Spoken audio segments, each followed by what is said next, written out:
The young woman was inching through the brittle grass, her ripped skirt drenched with perspiration and grit, her breath catching in small whimpers, her left hand clutching her side where the rattler had bitten. The air carried the scent of sagebrush and decay, as if the canyon itself was whispering a warning. The skin there had puffed up into a dark, furious lump. Every shift sent a jolt of agony through her. She murmured to herself, "Don't give up here, Sarah. Not like this." The sun over Dust Hollow blazed like a furnace, and flies buzzed around the blood on her arm. Jacob Stone had just laid his wife to rest 3 hours before. The earth over her grave was still damp. He'd shoveled it himself with the same hands that once crafted her a cabin. Fever had claimed her so swiftly, he still half expected to hear her singing by the hearth when he walked in, but now there was only the breeze, and the pain lodged deep in his chest. He was riding back when he spotted the woman crumple at the edge of the cedars near Coyote Ridge. And at first he thought she was a spirit. Her face looked ashen in the late-day glow, her eyes barely open. When he knelt beside her, the stench of venom and blood hit him hard. She looked up, gasping, "It's so swollen there. Please draw out the poison." Her voice broke, frantic, almost faded. Jacob's hands hovered over the wound. He knew the old tales from the plainsmen, but something held him back. He gently lifted the torn fabric. Back in the skirmishes, they'd taught him, sucking only works right away and can spread the toxin if your mouth's cut. What he saw made his gut churn. Beneath the swollen bite were layers of old marks, blue and faded yellow, some round like belt buckles, some narrow like lash scars. It wasn't just the snake's bite, it was years of suffering etched into her skin by someone else's hand. She trembled as the breeze brushed her. "He threw me out," she whispered, "called me cursed, said I brought ruin." Her words drifted off like dust. Jacob untied his kerchief, pressed it to her wound, and scooped her into his arms. Her heat seared through his shirt. He couldn't tell if it was the venom or a fever, maybe both. As he carried her toward his horse, the ground shimmered with heat.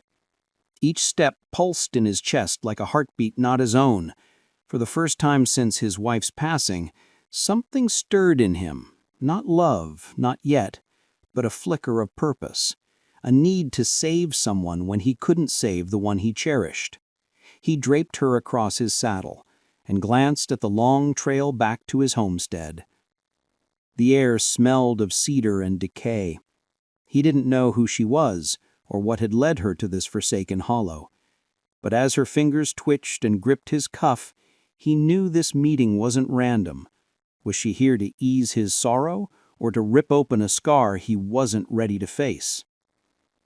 The sun scorched Dust Hollow that day, fierce enough to make the air dance above the dirt path. Inside the homestead, the scent of dust and herbs mingled with the faint aroma of coffee. Jacob sat by the window, turning his wedding band in his fingers, staring out at the empty pen. From the small room behind him came a faint sound, like someone trying to breathe quietly. Sarah was awake. He stepped in and found her struggling to sit, sweat beading on her brow, hands shaking as she tugged the blanket up. "You're safe here," he said softly. "You need to heal." Her eyes scanned the room, the plain timber walls, the worn hat on the peg, the fresh water in the basin. "You live here alone?" "Yeah," he replied, "since my wife passed." Sarah dropped her gaze. "I'm sorry." Jacob nodded, saying nothing more. He handed her a tin cup of water, and their fingers brushed. Just a moment, but it sent a spark through her chest. No man had ever looked at her the way Jacob did. Without rage, without greed, just steady kindness. By the second evening, she could take a few steps. She trailed him outside and watched him mend the pen's fence, sweat trailing down his neck. The sun cast a golden hue over everything. even the grief in his eyes. Something about him felt grounded, like the earth itself. She caught herself smiling, the first time in ages. When he turned and saw her standing barefoot in the dirt, he almost smiled back. "You should be resting," he said. "Resting makes me think too much," she murmured, about that night. As crickets filled the hollow with their song, Sarah couldn't sleep. Every time the wind shook the shutters, she flinched. She kept seeing Amos's face, the way his eyes darkened when he was angry. She knew him well enough to know he'd never let her go. He'd track her down. He always did. Jacob found her on the porch, clutching a thin blanket around her shoulders. "You're trembling," he said gently. "He always hunts me down, like a dog on a scent." Jacob's jaw tightened. Then he'll have to face me first. For a moment, neither spoke. The night sounds filled the gap between them. Moonlight sliced across her face, revealing fear, and something else. Respect. She'd never seen a man stand so steady, so certain with danger looming. Sarah looked at him, her voice barely audible. "You don't even know me. Why do you care?" Jacob's eyes drifted to the shadowed hills.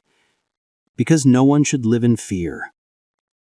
She wanted to believe him, but deep down she knew fear had a way of finding you, no matter how far you fled.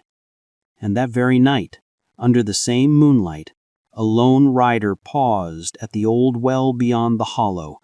He was searching for her. Late afternoon settled over Dust Hollow, the kind of heat that makes the horizon ripple like a mirage.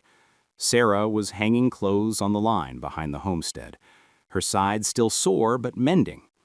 Jacob was by the barn, fixing the gate, when he heard it, the thunder of hooves racing down the dusty trail.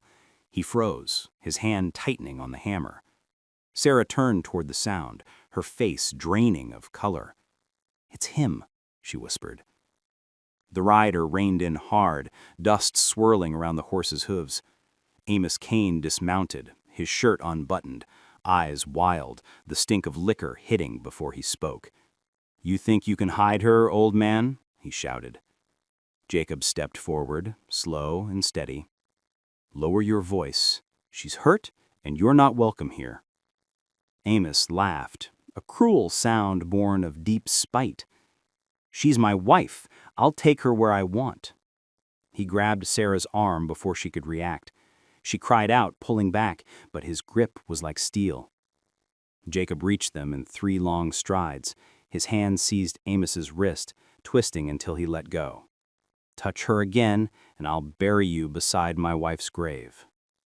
Amos swung a fist, sloppy with fury. Jacob blocked it and landed a solid punch across Amos's jaw. The crack echoed off the barn wall. Amos stumbled, spat blood, and lunged again. But Jacob didn't flinch. He'd faced worse in his life: hunger, illness, loss, and he wasn't losing this fight.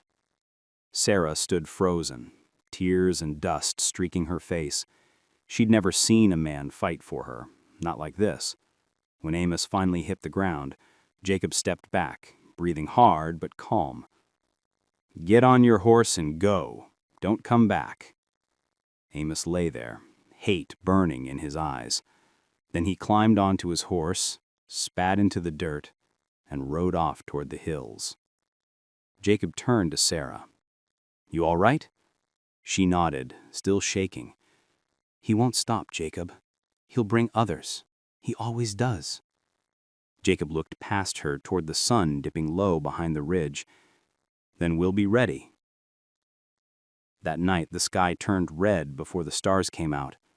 Sarah sat on the porch with a cup of water, watching Jacob tend to the horses. She felt safe for the first time in years. Yet fear still lingered in her chest. She couldn't tell if it was for Amos's return or for how much she'd begun to care for the man who saved her. And somewhere out there, Amos was planning his next move. If you've been listening this far, maybe pour yourself a cup of tea and sit a little longer.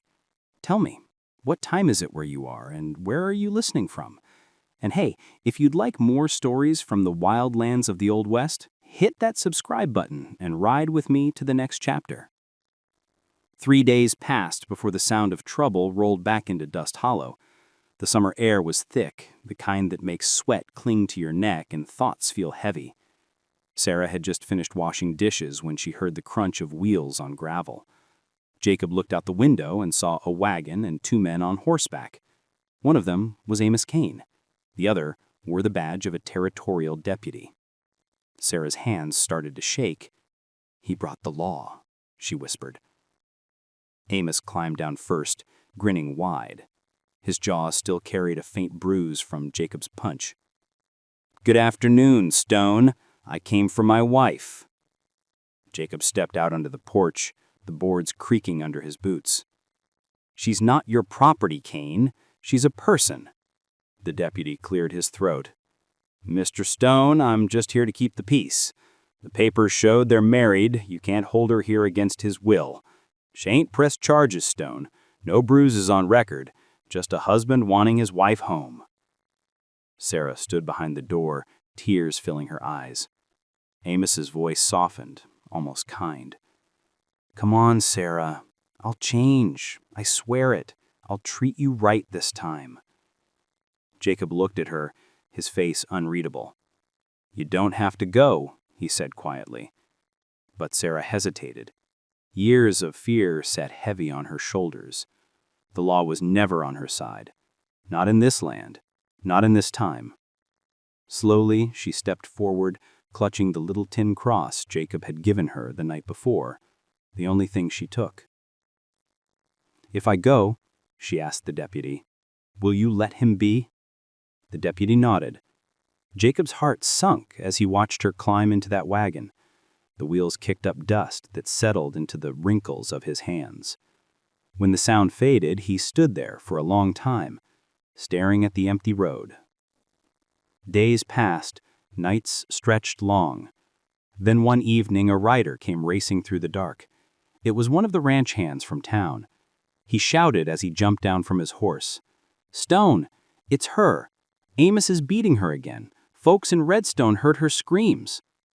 Jacob didn't say a word. He saddled his horse, grabbed his old revolver, and rode hard into the night. The hoofbeats of his horse drowned out the ones in his chest. The desert wind cut across his face, carrying the smell of dust and blood. When he reached the miner shack, the door was open. Inside, Sarah was on the floor, blood on her lip, eyes full of fire. Amos turned, bottle in hand, shouting, "She's my wife." This time, Sarah didn't cry. She grabbed a broken bottle near her feet and raised it. "Not anymore," she said. Jacob pulled her back, his voice low. "You're done here, Kane. You're done." The next morning, word spread fast.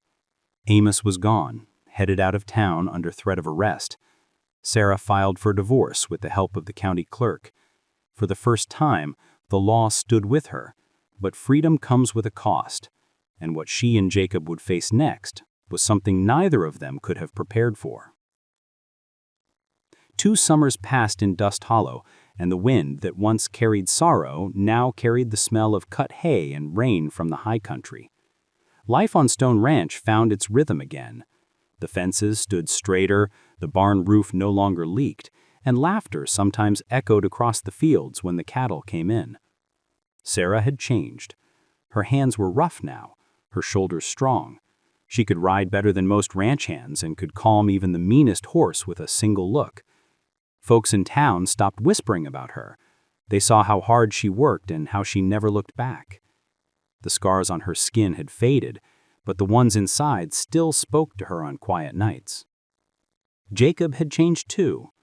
The hollow look in his eyes was gone. He no longer carried his wife's ring in his pocket.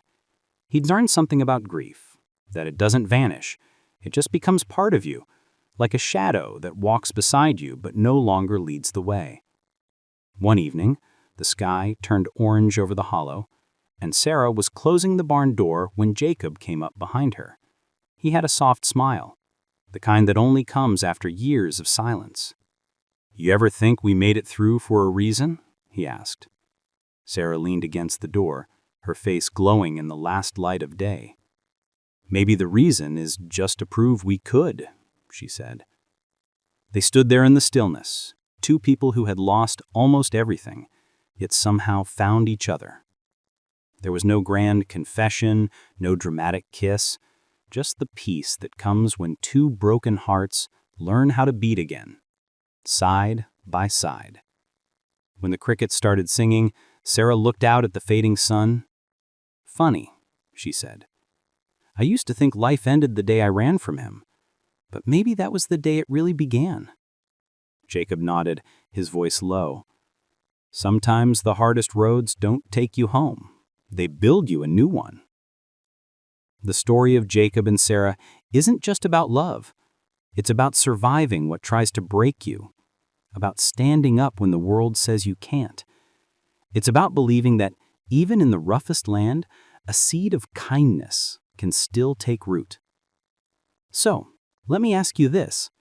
Have you ever faced a season that nearly broke you? And when you look back now, can you see how far you've come? Take a breath. Let their story remind you that healing doesn't happen all at once. It comes in small steps, in quiet moments, and sometimes in the hands of someone who refuses to walk away. If you've been here listening till the end, I thank you for sharing a few minutes of your day with me. Go ahead, give this story a like if it touched you, and subscribe so you don't miss the next ride through the Old West. Now pour yourself a cup of tea